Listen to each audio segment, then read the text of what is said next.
മുഖഛായ മാറാനൊരുങ്ങി വാണിയംകുളം ചന്ത. സംസ്ഥാന സർക്കാർ അനുവദിച്ച 1 കോടി രൂപ ചെലവിലാണ് കന്നുകാലി ചന്തയുടെ നവീകരണം. നിർമ്മാണോദ്ഘാടനം പി മമ്മിക്കുട്ടി MLA നിർവഹിച്ചു. 3 വെയിറ്റിംഗ് ഷെഡ്, ചന്തയിലെത്തുന്ന കച്ചവടക്കാർക്ക് വിശ്രമിക്കാനുള്ള വിശ്രമ കേന്ദ്രം, കന്നുകാലികളെ കയറ്റാനും ഇറക്കാനുമുള്ള സംവിധാനം, കന്നുകാലികൾ നിൽക്കുന്ന ഭാഗം കരിങ്കൽ പതിച്ച് ഒപ്പമാക്കൽ, കേടുവന്ന സംരക്ഷണ ഭിത്തി പുനർനിർമ്മിക്കൽ, ആൽത്തറ നിർമ്മാണം തുടങ്ങിയവയാണ് പദ്ധതിയിൽ ഉൾപ്പെടുത്തിയിരിക്കുന്നത്. കെല്ലിനാണ് നിർമ്മാണ ചുമതല. 1 വർഷം കൊണ്ട് പദ്ധതി പൂർത്തിയാക്കാനാണ് ലക്ഷ്യമിടുന്നത്. വ്യാഴാഴ്ചയാണ് ചന്തയുടെ പ്രവർത്തനം. പ്രധാനമായും കാലിക്കച്ചവടമാണ് നടക്കുന്നത്.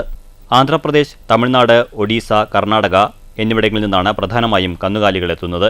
കന്നുകാലി ചന്തയുടെ നവീകരണവും വിശ്രമകേന്ദ്രത്തിന്റെ നിർമ്മാണോദ്ഘാടനവും പി മമ്മിക്കുട്ടി MLA നിർവഹിച്ചു. പുരാതന കാലം മുതൽ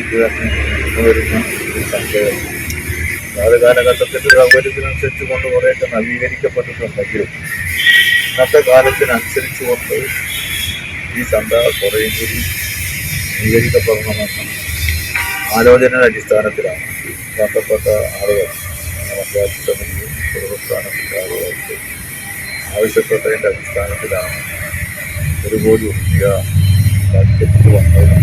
ബഡ്ജറ്റ് വന്നതെങ്കിലും കേരള സംസ്ഥാന ഗവൺമെൻറ് അവതരിപ്പിക്കപ്പെട്ട ബഡ്ജറ്റിൽ 1 കോടി രൂപ നീക്കി വെച്ചത് നേരത്തെ ഗംഗാധരൻ പറഞ്ഞ മാതിരി കുറേയും കൂടി അപ്ഡേറ്റ് ചെയ്യണം.